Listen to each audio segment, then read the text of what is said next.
Hi, welcome to Thursday Thoughts today. I really appreciate you joining us this morning. It's my pleasure to highlight somebody who has been with us for some time now, but I would bet that not many of you know her. This morning we have the privilege of talking to Rilene Chu. Rilene, say hello. Hello. Rilene, how long has it been since you've been with us? It's been about 4 years. 4 years. And just very quickly, can you give me the rundown? Tell me about your family. Tell me about where you're from. Where did you grow up? And all that good stuff. Sure. So I'm California, born and raised. Grew up in Sacramento, so not that far away from here. And then ended up going to UC Berkeley for college. And that's where I met Lawrence. And Lawrence is a Bay Area boy, born and raised, never leaving. And so here I am. We've got 3 little ones who are not so little anymore, I should say. We have 8-year-old Ben, who you guys have probably seen running through the halls. 4-year-old Kaylee. When we first came to CCGC, actually, I was pregnant with her, so she's my marker of time at the church. And then Elliot, who is 2 and just shy of 3 years old now. He's awesome. I love him. He's got a little spunk in him. Spunk is the right word, yes. And when you were in Sacramento, did you grow up going to church? I did. I grew up very much in the church. My dad actually, before I was born, my parents are from Malaysia, Chinese, but born and raised in Malaysia in Kuala Lumpur. And my dad was actually a missionary to the Philippines, to the jungles of Malaysia. He has lots of stories from that. And when they moved here, he went to Evangel College out in Missouri, and then moved out here to Sacramento to pastor a church. And so I grew up in the church. I feel like I'm a PK kid, even though by the time I was born, my dad was no longer pastoring sort of continuously. I went to a private Christian school, K through 12. Grew up in the church, part of the church, heavily involved in the church. It's always sort of been part of my life. And what church did you go to growing up? Capital Christian. So if you're driving down Highway 50 through Sacramento on your way to like South Lake Tahoe, you will see this giant church off to the right. Yeah. That was my church, K through 12. And at the time I was growing up, it was like the largest church in Northern California. There is this tiny little school behind that giant church, and that's where I went. Wow, you went to a huge church. Mm-hmm. Okay. I grew up in a very large And did you grow up into the youth group growing up? And how big was that? Is it the size of our whole church? Probably. Probably, but this high school itself, like my graduating class was only like 70 some people. I see. So the school was very small. So we kind of feel like we were a family. I'd say like maybe a third of that class, we were all together, K through 12. Yeah. So we were all very close growing up. And then a good chunk of us went to the church as well. So it was like family for a very long time. And tell me, how long would you say you've been a Christian? You know, that's a tricky question. I think I have this story of, when I was 5 years old, my older sister got down with me and prayed with me and said, "Dear Jesus, I accept you into my heart." All of, like that 5-year-old prayer. But when I stop and think about, when did my faith become my own? I think that there are different moments in life where I would say that really settled and grew into something else. Yeah. So it's hard to pinpoint, like, when was that moment? I think it's just been a journey. But if we're talking about that prayer that we prayed, probably when I was very small, 5. Yeah, and I apologize. My question is kind of a leading question, and it really shouldn't be. You're absolutely right. A lot of times the Christian life, particularly for people who are churched like us, mm-hmm. It's not a point in time. It starts at one point and goes from there. It's almost like a gradual, makes quantum leaps from time to time, and it continues to grow. And that's true. You're right. I would say that your 5-year-old prayer was heard. I would never disregard that. Yeah, absolutely. Rilene, what do you do for a living? Pre-COVID. Pre-COVID. Okay, let's talk about pre-COVID. Let's talk pre-COVID. Pre-COVID And post-COVID. What do you work for, Rilene? I work for the Centers for Disease Control and Prevention. No, you work for the CDC. I work for the CDC. Folks, Ever did you heard of know them? that we have a CDC scientist among us? Go ahead, talk to us. Yeah, so I have been with CDC. I switched over right when I was pregnant with Elliot. I guess almost about 3 years now. I am an epidemiologist. Again, pre-COVID, I am. And just do me a favor, for those who don't exactly know what that is, can you sort of just give me the 2-second definition of what an epidemiologist is? Sure. So an epidemiologist is someone who helps monitor and track disease trends, disease outcomes, and we're looking at a population level. In my job, it is very much surveillance oriented, which is we are monitoring new cases of a particular disease and looking for risk factors associated with them to help inform prevention opportunities, treatment opportunities, and yeah. Probably more than ever, people know exactly what you're talking about when you say things like that, unfortunately. Unfortunately, it used to be that epidemiologist, it was often, are you a skin doctor? Because epidermis, epidemiologist, we all have been asked that at some point. And so you said pre-COVID, what'd you do? And post-COVID, what do you do? So pre-COVID, I was, but still am, an epidemiologist in the division of STD prevention.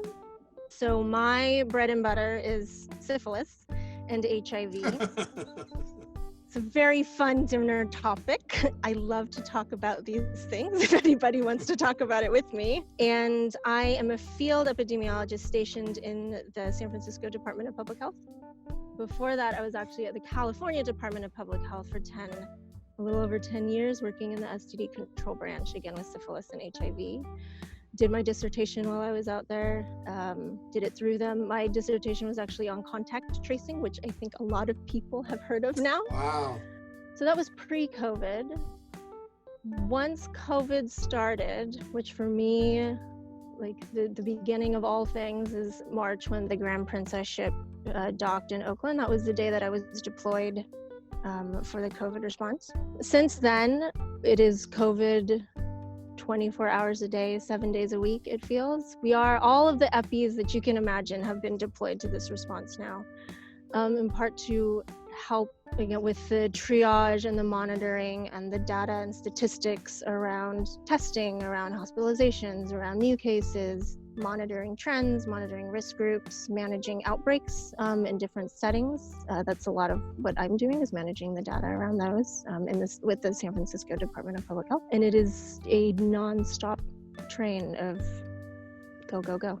Yeah. Tell me, just from we're a church community. I think for the most part, all of us understand, just because we're informed and we read the news and we watch the news about kind of what we're supposed to do. But if there is any misconception about, for example, about masking, putting on a mask, how would you describe, just very quickly, in your own words, why is it important to wear a mask? Why is it important to socially distance?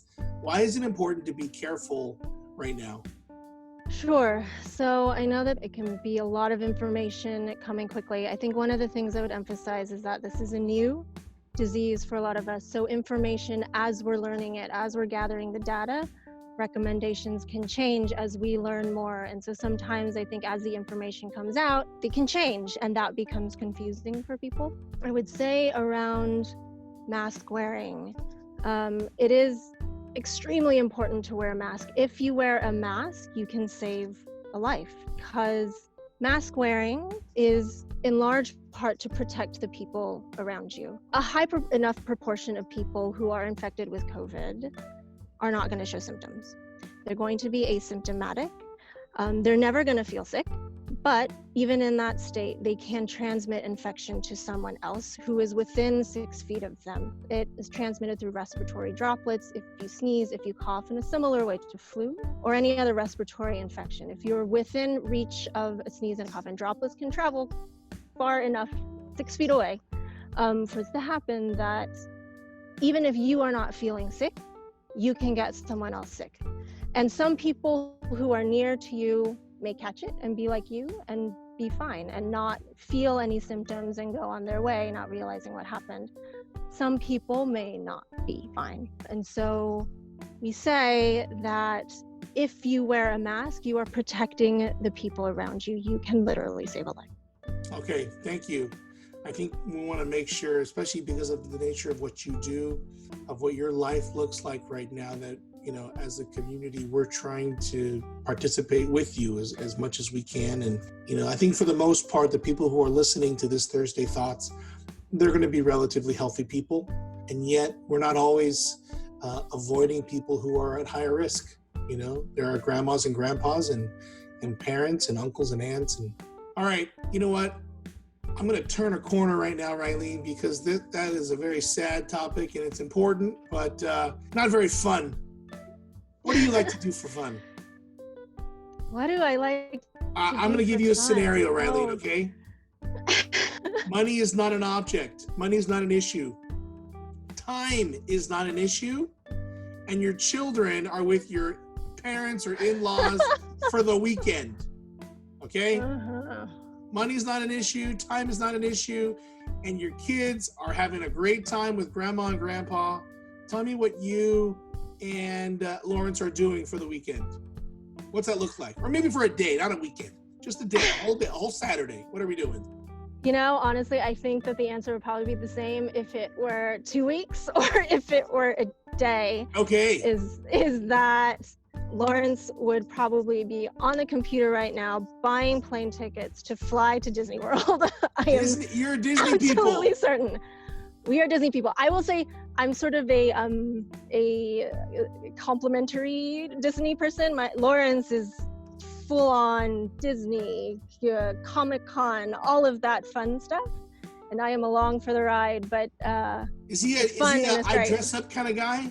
We have talked about it for many years, dressing up at Comic-Con, especially when the family started to grow. We're like, look, we're like a superhero team or something. There was a moment in time where we're like, should we be the Incredibles? Should we be Inside Out? I've been told I look very much like Sadness. But with 3 kids, honestly, there's no time to put together a costume. It's just been like, we throw the kids in the car and we survive Comic-Con and we survive Disneyland. That's probably what we would do if we had a weekend without children. If it were just me and no Lawrence, I'd probably be sitting here with a cup of coffee reading a book. Yeah. That sounds lovely. There's no time to just sit and read anymore. I miss that. Yeah. Fantastic. There's a term for people like you in the Disney world. You're called high affinity guests. The reason I know that, my sister works for Disney. She's been there for about 20 years. Oh. She told me about high affinity guests, including Lawrence. They love their high affinity guests. Yes, he is 100. The funny thing is we weren't Disney people necessarily until we had kids. Yeah. And now I think we probably are more into it than our children. Yeah, I'm not really sure what happened, what set that off. I think maybe trying to, when we took Ben when he was young to Disneyland and sort of trying to experience it through the eyes of a child, I think was just a simpler time. And it just stuck. So if you ever come over to our house, there's Disney stuff everywhere. There is Marvel stuff everywhere. Got it. All right, Rilene, I want to thank you so much for taking the time to do this and to share just a little bit about your life and about your family and what you do. We really appreciate it. That's going to wrap it up for this edition of Thursday Thoughts. When we get together again, when we're able to gather together again, I hope that these installments, these editions of Thursday Thoughts enables all of us to get to know one another a little bit better. Have a great day. Take care. Hope to see you soon as we get ready for the worship service on Sunday. We look forward to worshiping the Lord together with you. All right. Take care. Bye.